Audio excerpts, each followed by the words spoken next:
David Banner, physician, scientist, searching for a way to tap into the hidden strengths that all humans have. Then an accidental overdose of gamma radiation alters his body chemistry. And now when David Banner grows angry or outraged, a startling metamorphosis occurs. Hello everyone, thanks so much for joining me here today as we get to talk about one of my favorite subjects, comic books. My name is Jose. I love comic books. I love talking about them. I love sharing them with you. Feel free to follow me on social media if you would like. Links are in the description below. I've also posted a link to the Marvel fan page that'll have this story with plot synopsis and character bio. So, we are now looking at The Hulk 338 from 1987 by Peter David, pencils by McFarlane. McFarlane is still not doing the inks, but he's gonna get to them with 340 when we finally get the friggin' Wolverine and that glorious cover that everybody has seen. So I believe he is still not doing the cover pencils, but boy will he. So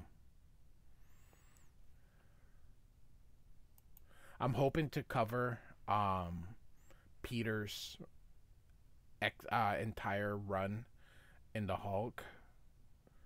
So it's really good. Peter David is, to me, the Hulk writer. Other people have done him. Other people have had good stories with him. But Peter David, to me, is the Hulk writer, and no one has been able to write Hulk as good or as well as Peter David did. So, all right, here we go. $20,000. Where the bloody heck do I get $20,000? IRS doesn't care. Nobody cares. Why did I come to this sodding country anyway? Nothing going right. And now my bathwater's tepid. I should stay in here and catch pneumonia and die. That jolly well show them all. So, listening to the big... It's so funny. All the stuff that back then in the 80s you needed. So, hello, Alfred, my newest love. And, he's like, what's this? A bloke can't have any privacy. Where did... And she says, I'm your guardian angel, Alfred. Your angel of mercy. I'm here to love you. That's why you kiss me? No. And then she throws the radio. And he, of course, gets electrocuted. That was goodbye. Others need my help now. So... Mercy killings. Todd McFarlane is the penciler. Peter David is the writer.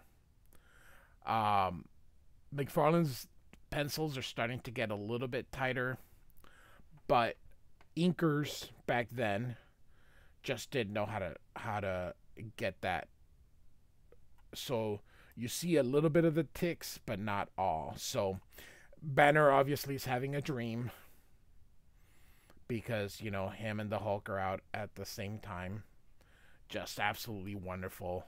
Notice how the brow is getting more developed as McFarlane goes on and on. So great, absolutely great panel here.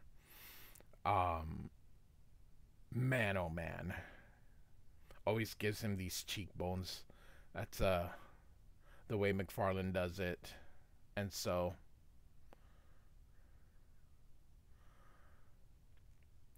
but Mercy shows up in their mind, because this is all taking place like in their minds, because and so Hulk is like, Banner, is this some stupid trick? Not at all, my sweet. I'm here to help you, to relieve you of your burden, to grant you mercy. And hits the Hulk. It's a miracle. The Hulk is dying. You both are, silly man. And so It is my gift to you, a gift of love. And you can see Banner screaming, and he wakes up in the back of the van. Have covered. I have a lot of Hulk runs covered. I have a playlist on Hulk. If you want to catch up on everything that's going on, please feel free to head to the playlist. And I've got every issue with John Byrne's, starting with John Byrne's run. But once Peter David really takes over is kind of when I start to get more in detail. The Al Milgrom run, I just sort of showed and skimmed and just kind of flew my way through it, but I really wanted to concentrate on the Peter David and the John Byrne portions of it. So it's sort of one big story because John Byrne kind of set it up. Al Milgrom sort of continued cooking, and then Peter David, before he started his own stuff, he cleaned it up. That's the thing. Peter David's run hasn't really started because he's still trying to get all those things that Al Milgrom and John Byrne had sort of done before he moves on and kind of starts doing his own spin. Right now, he's just sort of cleaning things up. One of the things about Peter David is he puts jokes everywhere. So Rick goes, "Wake up, Bruce, come on, snap out of it." And Clay's like, "What's going on back there?" "A Tupperware party, Clay. What do you think is going on?" He does these kind of things. So he sometimes he overdoes it, but it's one of his things. He inserts jokes. Even in his most serious of stories, there are still jokes abound. And so Bruce asks if he can stop for breakfast somewhere. And so it looks like they're going to go here to this diner. And so we're getting sort of what's been going on. So we get a recap basically here. Bruce asks how come Clay's not joining them, and he's like, he should be along in a sec. He said he had to make some modifications to the van, remove something, probably stuff that was enable them to get followed. So this is one of those kind of diners, and this guy's groping this lady, and she's like, quit touching me. And this like, "Well, if you don't want me to touch it, don't expect me to touch this garbage either," and just throws it and ends up hitting Clay. And he's like, "Who's the dead man that just tossed coffee at me?" And this guy grabs him. You can start seeing McFarlane tropes. It just gets so much better once he starts thinking himself. "Me, Ernie Rice, you got a problem with that blondie? Didn't think so. Guy drives a rig for 14 hours straight. He does better than this slop." And Clay's like, "Rick, Bruce, I'll be right back." So Rick's like, "Come on, I want to go see Clay clean that guy's clock," meaning punch him. And Bruce is like, "No, perhaps Clay feels the need to yield to baser instinct like revenge. Perhaps I can even understand it, but we don't have to revel in it." And you can see Clay is actually taking something with him. So Clay's back. And he's like, "Clay, that was fast. You lay that guy out?"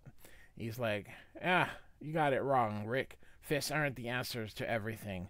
"Well, good for you, Clay. I approve. By the way, where's that cylinder you were carrying?" "Oh, that? I shoved it somewhere." So, and we can guess where he put it. So about 25 minutes later, Bruce is saying, every time she mentions Betty, everybody, the other two get quiet, but he says he deserves to know. I love his hair, that this hairstyle that gave him. But he also did something that most other people don't do. He gave him a widow's peak. No one else has given Bruce Banner a widow's peak.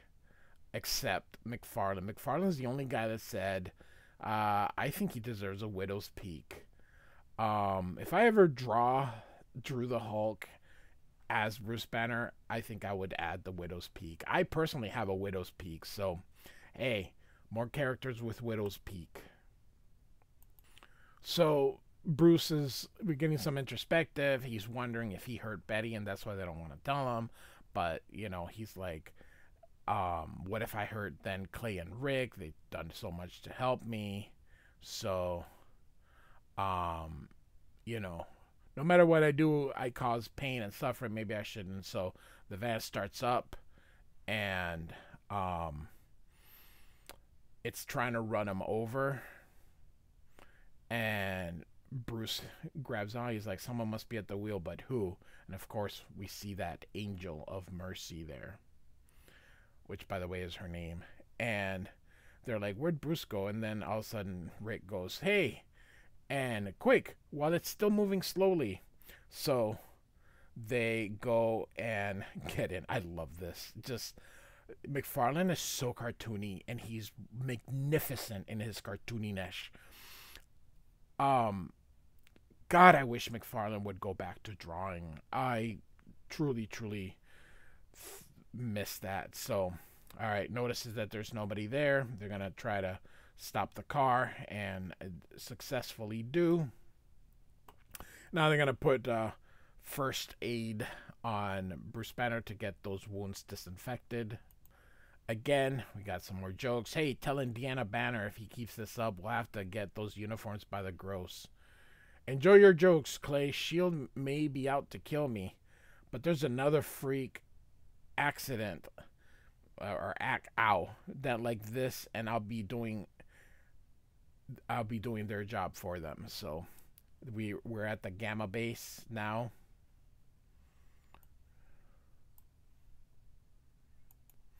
And so we got the Hulkbusters with Agent Trump. This is in the 80s, mid 80s. This is before Donald Trump even dreamed of becoming president. So there's nothing political about this. There's nothing political about Peter David using this guy's last name as Trump.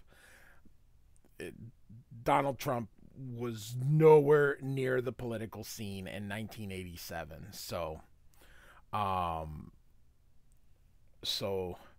And if you want to know more about Agent Trump, look at the previous issues. He was Clay's second in command. But so Larroquette is like, hey, we're wasting time. We need to be, get looking for Banner. And the longer we wait, the harder it is to get him. He's like, Trump tells Larroquette, hey, S.H.I.E.L.D's supposed to be a secret outfit. We don't run around. It's more efficient. The S.H.I.E.L.D. van has individual tracking, and so they are tracking him. It's heading south through New Mexico. We'll wait until they're far from any populous area, then we'll get them. Let's get them now. And Trump's like, don't worry, they won't disappear. So now we're at the hospital, if you remember the letter. What do you mean she's disappeared? What kind of a hospital is this? A very busy one, sir. And we're not set up to keep track of a patient if they decide to just leave. Some Hispanic gentleman came to visit Mrs. Banner yesterday, and the next thing we knew, they were both gone. Frankly, I can't say I blame her. After what that monster did to her, she's probably wants nothing except to get out of town. Monster. Look, Bruce, it wasn't like that. Don't, Rick. Just don't say anything. He feels terrible because, of course, they realize. Again, McFarlane is very cartoony. It's magnificent. I don't say cartoony in the bad way. He just gets better and better and better. So, he's feeling bad. And then again, Mercy is here again. He's like, you're the one from my dream. And she throws all these scalpels at him. And Bruce takes off running. Great. I mean, McFarlane, as a penciler at this time, has really found himself. he gets so much better once he just starts inking himself. Again, she keeps tossing and ends up hitting that guy. And she's like, oh no, I've hurt someone who didn't want my help. Bummer. So, again, look at that widow's peak. It's very subtle. He doesn't have it here, but everybody else, and just that's just awesome. So they discover that Betty and Ramon are going to Boulder, Colorado, and Bruce is like, we shouldn't be finding Betty. I should get away from both of you because everyone's gonna get hurt because of me. Of course, the two of them talk him out of it.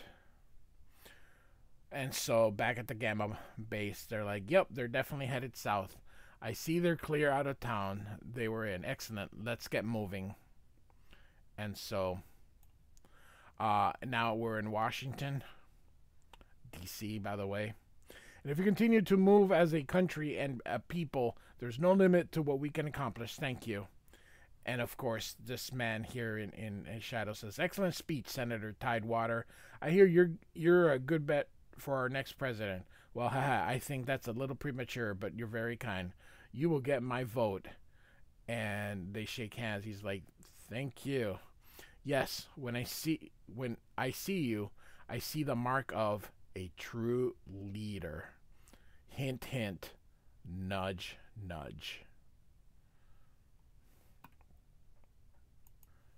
And so we're now at the desert here, and the guys are pumping up with gasoline. And this guy says, hey, if you're going to be in the desert, you need these magnesium flares. And of course, Rick knows it's a stick. And he's like, huh? That what the salesman who stuck you with all that said? And so, well, I got a couple of Nigabans I could swap with you. So that's with the Captain Marvel. So, of course, he's sweating because nighttime is coming. Of course, nighttime means that the Hulk is going to come. So, he's thinking maybe if he tranquilizes himself, it'll have some effect on the Hulk. But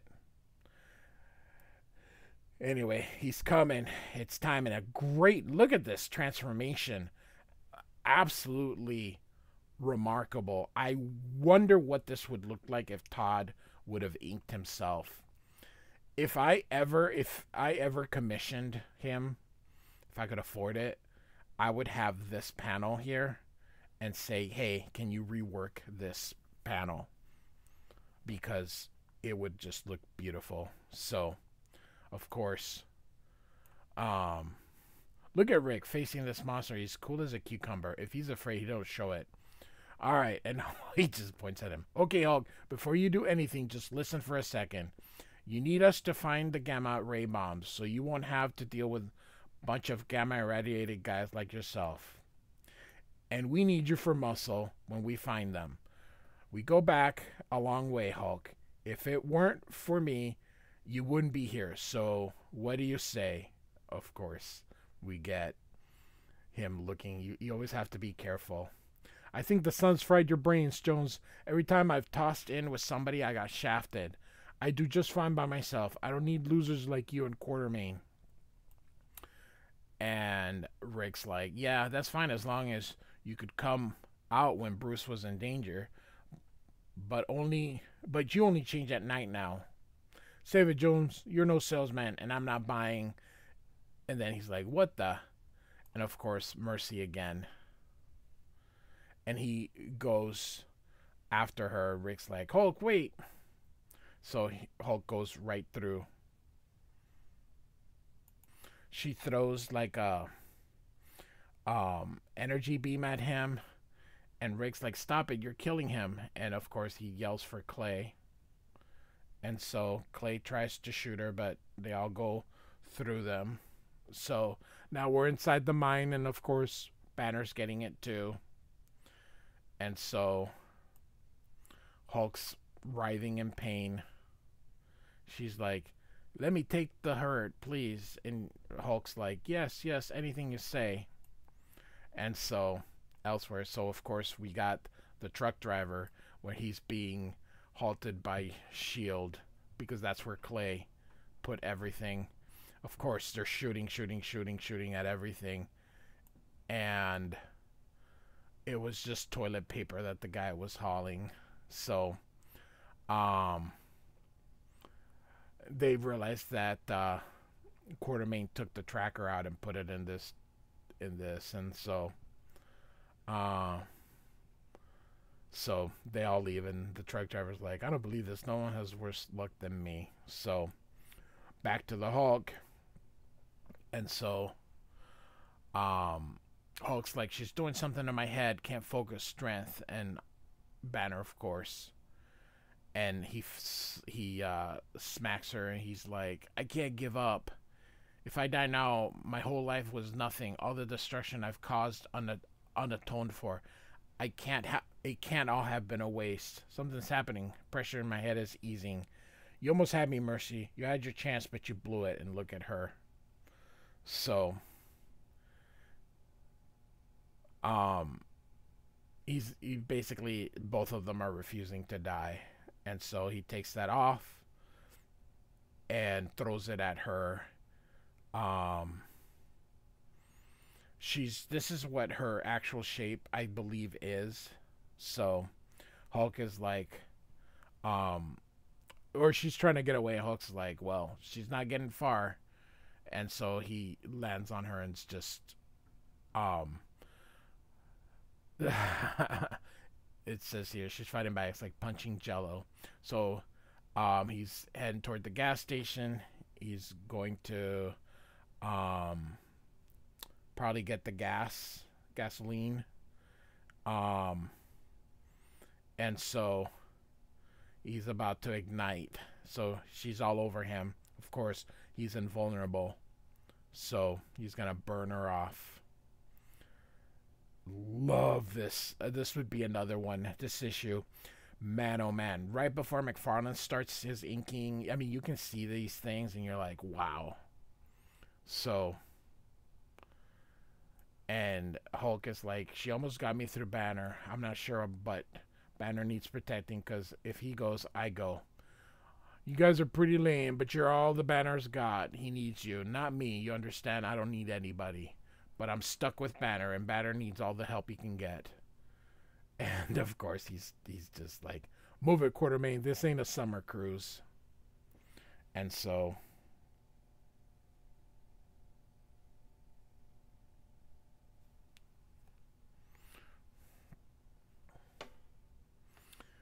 and so we got the driver, and he's all like, man, what can go wrong, this and that. And he sees, of course, the hitchhiker here, who happens to be Mercy, and he's like, face it, Ernie, your luck's finally gonna change. The end. So, Hulk 338 by Peter David and Todd McFarlane as the penciler. Don't even remember who the inker is because it doesn't matter. McFarlane is the star of this series early on. Peter David like I said, Peter David is going to take this title into new directions that it had never been before. It makes the Hulk relevant more so than just this monster that's just thrashing stuff. So, hope you enjoyed it. Thanks for listening. Like and subscribe. Goodbye.